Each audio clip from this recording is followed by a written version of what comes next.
Welcome to our YouTube channel science classes for class 10 student. जैसा कि मैंने आप लोगों को कल बताया था कि इससे जो चैप्टर मैं कल एक्सप्लेन किया था केमिकल रिएक्शन एंड इक्वेशन, उसका आगे का पार्ट मैं कल डिस्क्राइब करूँगा। तो मैंने लास्टली ये बताया था कि there are generally two type of changes, physical change and chemical change. Now we explain what is physical change and chemical change. Physical change क्या है, केमिकल और केमिकल चेंज क्या है। तो physical change, a physical change is a change in which only the forms of the substance change without affecting its chemical composition. Physical change क्या है? एक ऐसा चेंज जिसमें कि सब्सटेंस का सिर्फ स्टेट चेंज होता है, फॉर्म चेंज होता है, without affecting its chemical composition. इसके केमिकल कंपोजिशन में किसी तरह का बदलाव नहीं होता है। और ये physical change can be reversed, ये आसानी से चेंज हो सकता है। For example, salt dissolve in water can be recovered by evaporating the water. जैसे हम वाटर से सॉल्ट को प्रोड्यूस करते हैं, तो इसे हम सॉल्ट से वाटर को हम इवेपोरेट भी कर सकते हैं। Now chemical change, chemical change is a change in which one or more new substance are produced. Chemical change क्या है? एक ऐसा चेंज जिसमें एक और एक से ज़्यादा नए सब्सटेंस प्रोड्यूस्ड होते हैं। सो chemical change can not be reverse easily, ये आसानी से चेंज नहीं होता। एक बार ये बनने के बाद ये आसानी से चेंज नहीं होता। So chemical change is also called permanent change. It is also known as chemical reaction, और इसको हम केमिकल रिएक्शन भी बोलते हैं। For example, burning of magnesium. अब मैं आपको यहाँ पे ये बताता हूँ कि बर्निंग ऑफ मैग्नीशियम का रिएक्शन कैसा है, कैसे होता है, क्या प्रोड्यूस्ड होता है। So when magnesium burns in oxygen, when magnesium burns in oxygen, the white ash produced is a new substance, magnesium oxide। जैसे ही हम मैग्नीशियम को बर्न्स करते हैं, जलाते हैं, द वाइट एश प्रोड्यूस्ड, सफ़ेद एश प्रोड्यूस्ड होता है, ये जो कि न्यू सब्सटेंस है। ये क्या है? Magnesium oxide. और burning magnesium produced a brilliant white flame, एक ये बहुत ही ब्रिलियंट वाइट फ्लेम प्रोड्यूस करता है जलते समय। इट हैज बेसिक नेचर, इसका नेचर कैसा है? Basic. It is an exothermic chemical reaction, ये एक्सोथर्मिक केमिकल रिएक्शन है। तो अब हम ये जानना चाहते हैं कि ये क्यों एक्सोथर्मिक केमिकल रिएक्शन है, एक्सोथर्मिक रिएक्शन में क्या होता है। So it is an exothermic chemical reaction because energy is given out in the form of heat and light। यहाँ पे एनर्जी क्या हो रहा है? रिलीज हो रहा है। किस फॉर्म में? हीट एंड लाइट के फॉर्म में। So energy is given out in the form of heat and light। For example, magnesium plus oxygen produced magnesium oxide। Next example, mixing of nitrogen and oxygen। The reaction between nitrogen and oxygen to produce nitrogen monoxide। यहाँ पे हम देखते हैं कि nitrogen और oxygen के between जब reaction होता है तो क्या प्रोड्यूस होता है? नाइट्रोजन मोनोऑक्साइड प्रोड्यूस होता है, जिसमें N2 + O2 arrow heat 2NO। 2NO क्या हुआ? Nitrogen monoxide. It is an endothermic reaction। Why it is called endothermic reaction? Because it absorb heat, so it is called endothermic reaction। Next topic, chemical equation। chemical equation क्या है? So a chemical equation is a representation of chemical reaction using the symbol and formula of substances involved in chemical reaction। chemical equation क्या है? यह representation है किसका? Chemical reaction का, जिसमें हम यूज करते हैं symbol and formula of the substance involve in the chemical, जो इस रिएक्शन में इन्वॉल्व है। Like carbon plus oxygen arrow carbon dioxide. So the above equation is not convenient. Why it is not convenient? For describing chemical reaction, not convenient for describing chemical reaction, because we use symbol and chemical formula for the convenient chemical reaction. For a complete chemical equation, the number of atoms of various elements on both sides are made equal. That is the equation is balance. यहाँ पे complete chemical equation के लिए हमें क्या देखना है कि the number of atom of various element, जितने भी एलिमेंट हैं उसका जो नंबर ऑफ एटम है on both sides are made equal, वो बराबर होना चाहिए. Both sides are made equal, तभी जाके हमारा इक्वेशन बैलेंस होगा. Like C+O2 arrow CO2. तो यहाँ पे हम देखते हैं carbon react with oxygen to form carbon dioxide, so it is a balance chemical equation. Next, types of chemical equation. There are two type of chemical equation. First, balanced chemical equation. A balanced chemical equation is one which contains an equal number of each element on both sides of the equation. सबसे पहले हमें ये जानना है कि balance chemical equation क्या है. तो बैलेंस केमिकल इक्वेशन क्या है जिसमें कंटेंट्स हैं an equal number of each element on both sides of the equation. जितना एटम लेफ्ट साइड में है उतना ही एटम हमें राइट साइड में होना है, तो जाके हमारा ये इक्वेशन बैलेंस हो. तभी हम इसे क्या बोलते हैं, balance chemical equation. Like H2 + Cl2 arrow 2HCl. Next, unbalance chemical equation. Unbalance chemical equation क्या है? An unbalance chemical equation is one in which the number of atom of the element on both sides of the equation is not the same. Unbalance chemical equation वैसा chemical equation है जिसमें the number of atom की संख्या of the element के atom की संख्या on both sides of the equation is not the same. वो दोनों तरफ सेम नहीं होता है, इसीलिए हम इसे क्या बोलते हैं, unbalance chemical equation. Like equation के जरिए हम इसे समझाने का प्रयास करते हैं. देखते हैं इक्वेशन में क्या है, H2 + O2 एरो H2O. अब हम यहाँ पे देखते हैं हाइड्रोजन के 2 एटम हैं, ऑक्सीजन के 2 एटम हैं, लेकिन जब हम इसका प्रोडक्ट देखते हैं तो हाइड्रोजन के 2 एटम हैं जबकि ऑक्सीजन का एक ही एटम है. तो अब हम यहाँ पे देखते हैं कि रिएक्टेंट में ऑक्सीजन और हाइड्रोजन दोनों के 2-2 एटम हैं, लेकिन प्रोडक्ट में हाइड्रोजन के तो 2 एटम हैं लेकिन ऑक्सीजन के एक ही एटम है, इसलिए यह अनबैलेंस है. सो it is called unbalance chemical equation. Okay, understand it. Now rules for writing chemical equation. Chemical equation को लिखने के लिए क्या क्या रूल्स होते हैं. तो reaction must be written in a systematic manner using the following certain rules. तो किसी भी रिएक्शन को हम एक सिस्टमैटिक मैनर्स को यूज करके लिखते हैं ताकि हमें इसका जो भी रूल्स हैं उस रूल्स को फॉलो करके हमें वो रिएक्शन लिखना होता है. तो फर्स्ट रूल्स देखते हैं. The reactant taking part in the reaction are written in terms of their symbol or molecular formula on the left side of the equation. सबसे पहले जो रिएक्टेंट में जो एलिमेंट पार्ट ले रहे हैं उन पार्ट का हम सिंबल और मॉलिक्यूलर फार्मूला को लेफ्ट साइड में लिखते हैं, उस रिएक्शन के लेफ्ट साइड में लिखते हैं.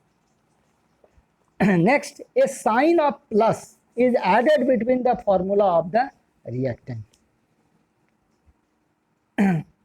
2 एलिमेंट के बीच में प्लस का साइन देते हैं. Next, third, The product of reaction are written in terms of their symbol or molecular formula on right side of the equation.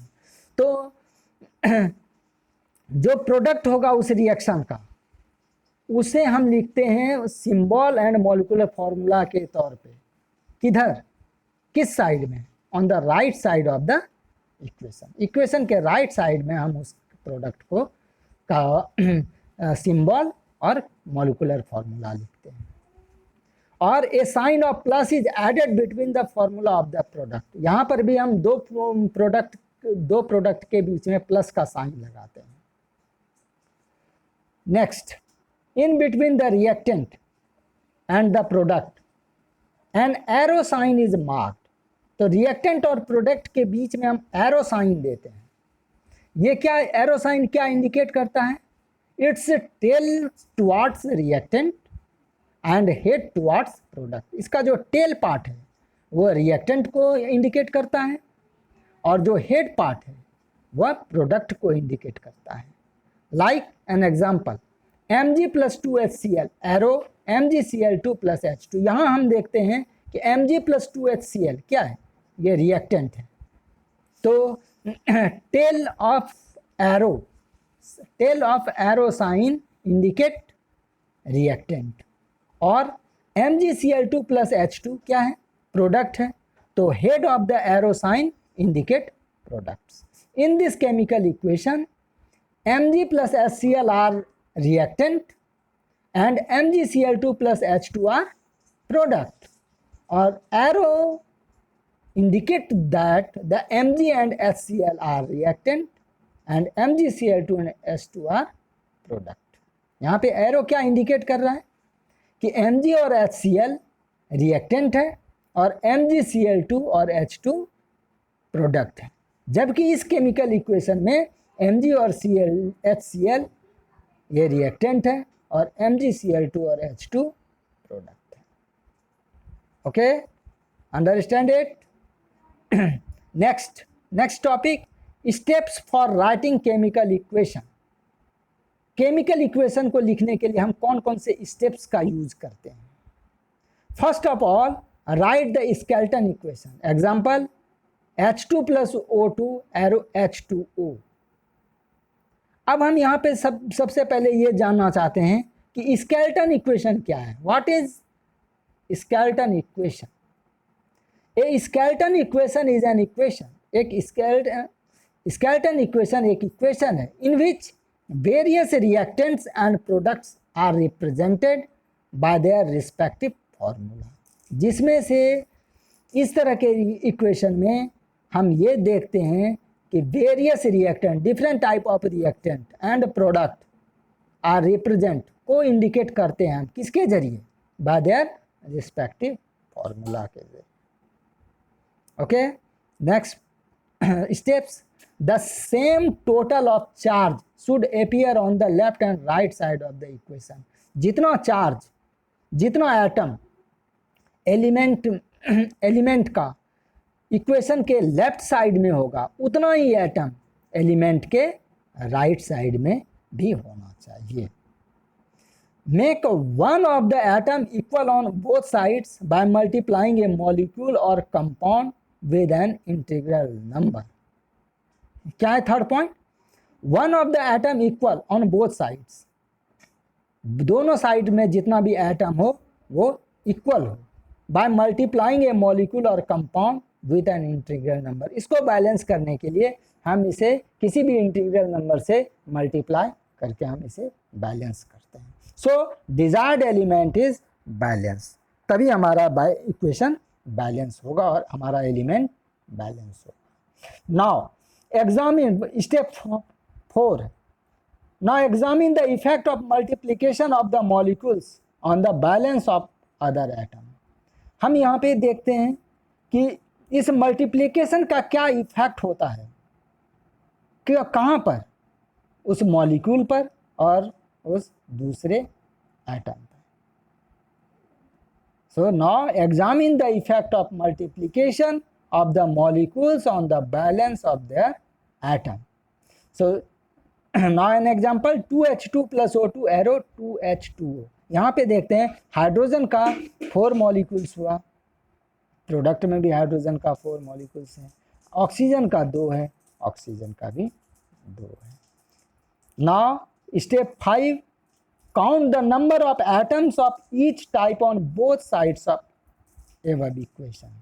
अब हम एटम्स, बोथ साइड्स के एटम को काउंट करते हैं कि वह इक्वल है या नहीं है, इस तरह के टेबल से। जैसे नेम ऑफ द एटम, एक कॉलम, दूसरा राइट साइड, तीसरा लेफ्ट साइड। एटम है हाइड्रोजन, हाइड्रोजन के राइट साइड में 4 एटम है, जबकि लेफ्ट साइड में भी 4 एटम है। उस नेक्स्ट एलिमेंट है ऑक्सीजन, ऑक्सीजन के राइट साइड में 2 एटम है, जबकि लेफ्ट साइड में भी 2 एटम है। So the equation is balance. हमारा ये इक्वेशन बैलेंस है। If the number of atom on the both sides do not equal, continue with the above steps till balance equation is obtained। अगर हमारा ये number of atom both दोनों side में अगर equal नहीं हो रहा है, नहीं होता है नहीं होता है, continue with the above steps. इस स्टेप को हमें कंटिन्यू तब तक करते रहना है जब तक कि हमारा इक्वेशन बैलेंस ना हो जाए। Now next topic is limitation of a chemical equation. Chemical equation का लिमिटेशन क्या है? केमिकल इक्वेशन का लिमिटेशन क्या है? इसका फर्स्ट पॉइंट देखते हैं। ए chemical reaction does not indicate the physical state of reactant and product. Chemical reaction क्या इंडिकेट नहीं करता है? रिएक्टेंट और प्रोडक्ट का फिजिकल स्टेट इंडिकेट नहीं करता है। दूसरा लिमिटेशंस क्या है? A chemical reaction does not tell us about reaction condition. ये केमिकल रिएक्शन कंडीशन को नहीं शो करता है, नहीं बताता है। Third limitations, it does not indicate whether heat is evolve और एब्जॉर्ब इन ए रिएक्शन। ये हमें ये नहीं बताता कि इसमें हीट इवॉल्व हो रहा है या एब्जॉर्ब हो रहा है। Fourth limitations, it does not indicate whether reaction is fast और स्लो। ये भी नहीं बताता कि हमारा रिएक्शन फास्ट हो रहा है या स्लो हो रहा है। So this is the limitation of chemical equation. Now next topic, symbol used in a balance chemical equation. Balance chemical equation में हम किस तरह के सिंबल का यूज करते हैं? In a balance chemical equation put symbol like, क्या किस तरह के सिंबल का हम यूज करते हैं? S for solid, L for liquid, G for gas और AQ for aqueous solution. Now second point, gas is indicating upward pointing arrow. Gas जो रिलीज हो रहा है वहाँ पे हम अपवर्ड पॉइंटिंग एरो को शो करते हैं। For a precipitate it is indicating by downward pointing arrow. यहाँ पे हम डाउनवर्ड पॉइंटिंग एरो के जरिए हम इसको इंडिकेट करते हैं। Third step, right the condition of the reaction on the arrow head like temperature, pressure and catalyst. Arrow के हेड पर हम टेम्परेचर, प्रेशर या कैटलिस्ट जो भी है हम उस चीज़ को इंडिकेट करते हैं। नाउ ओके, अगर आपको ये वीडियो अच्छा लगा हो तो प्लीज़ इसे लाइक करें, सब्सक्राइब करें और ज़्यादा से ज़्यादा लोगों तक शेयर करें। और if you have any problem then you send their comments on our channel. Okay, next topic, मैं कल इस चैप्टर से रिलेटेड और भी जितने इम्पोर्टेंट टॉपिक्स हैं उन टॉपिक्स को मैं कल फिर से एक्सप्लेन करूँगा। Now okay, good afternoon, bye.